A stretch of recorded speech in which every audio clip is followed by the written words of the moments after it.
Okay, Boo. Do I go? Yep. Oh. I'm Hannah Shaw in Binghamton, New York on April 26, 2011. I'm interviewing Roy Shaw, who is my great uncle. He was born on November 10, 1928, and currently lives in Binghamton, New York. David Shaw, who is my dad, and Roy Shaw's nephew, is videotaping us today. Uncle Roy is a 30-year veteran. Okay. Uncle Roy, which branch of service did you serve in? United States Marine Corps. Where were you drafted, or did you enlist? I enlisted Why did you choose the Marines? because I was born in the Marine Corps birthday, and when I was 8 years old, I found that out, and I just always liked the Marine Corps ever since. What wars did you serve in? Korea and Vietnam. What are some of the cities where you stationed in for both wars? In Korea, we was kind of all over the place because first year was a tactical war, and about the time I left, they had the truce, and it became a trench warfare. In Vietnam, my main home base was in Da Nang, but we worked with all over the various areas of the Marine Corps, but mainly Da Nang. How long did you serve in each war?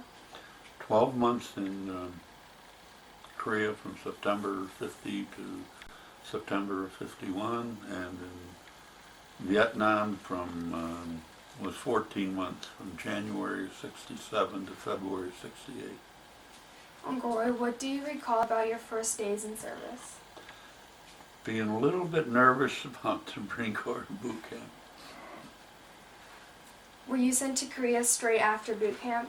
No, I went to electronics repair school in Great Lakes for the basics, and Camp Pendleton in California for the study of Marine Corps equipment. So it was about 18 months between boot camp and school. Were you stationed around a lot of combat zones? Yeah, in both wars. Mainly I was in the infantry units in Korea, and we were, pretty much engaged most of the time, so a lot of combat. And in Vietnam, I was on the general staff, so we were involved in the various operations, but I wasn't personally too much involved.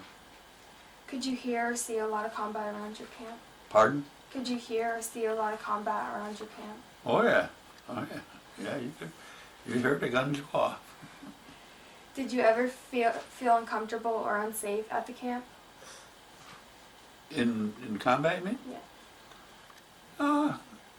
I guess not really so much in Korea. I guess I was too ignorant or too young or something. In Vietnam, I was a little more concerned. I had a wife and kids, and when the ammo dump went up, I lived there, was staying about a quarter mile from it. I guess I got a little nervous. Did you ever feel alone, pressured, or stressed? No, not really, not really. And when you're first in, you live with 60 other guys, so you're not really alone. And then, after you've been in for a while, you know people. Since you lived with them for a while, did you ever make close relationships? Personal relationships? Oh yeah, yeah. A couple guys from Korea, there's guys from Korea I know, and then Chosen Few, and people I knew, went to high school with. He was up in the Chosen Few. He lives over in Conklin now, and worked for IBM also. Good friend, and I knew him in high school. In fact, there was a bunch of guys from high school I knew and still know, and the ones that are still alive.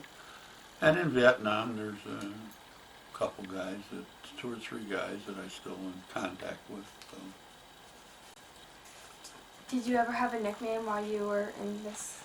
In Korea, I was called lucky because things didn't seem to happen right around me, and everybody thought I was lucky, including my lieutenant. But after I left Korea, that name, I never really had much of a nickname. What was your highest rank when you retired? Master Sergeant. I was a Master Sergeant when I retired. What was your job as a Master Sergeant? My last job, as I retired, I was the senior NCO in the radio repair, ground radio repair school in San Diego. Where did you go after you retired? I come back here. My wife wanted to come back here. I didn't. But my wife, as you know, is Japanese, and her family's most of it in Japan. So she knew our kids would only know my family. So in order for our kids to get to know grandparents and uncles and aunts and cousins, like your dad, was to move back here, and we did.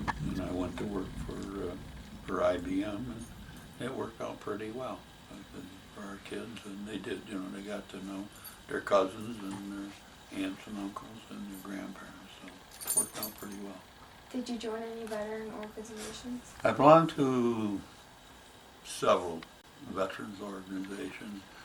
The only one I'm really active in too much is the Northeast chapter of the Chosen Few, which is an organization of the survivors of the Chosen Few campaign in Korea. And the rest of them I support, but I'm not real active in them. What date did you retire? Technically, I retired on the 1st of September 1970, but I actually left active duty on the 1st of August 1968, and then spent 10 years of what they call Class 3 Reserve. Did your life perspective change after being in 2 wars? Yeah, not only the wars, but just traveling around the world and seeing how other people live in other countries, and you have to see that to really appreciate living in the United States, how lucky we are. Do you attend any reunions? I went to a couple of the Chosen Few when they first started, but now we're getting older, and some of my wife's problems, of health problems, we don't travel much anymore, so I guess no. What was your favorite memory or experience of your 30 years of service?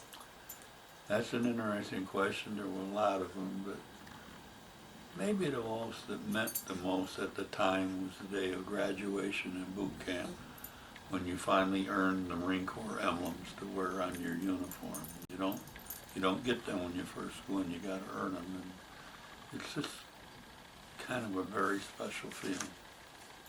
Uncle Roy, thank you so much for your time. I really enjoyed learning and hearing your military experience. It really changed my perspective. Do I get a kiss?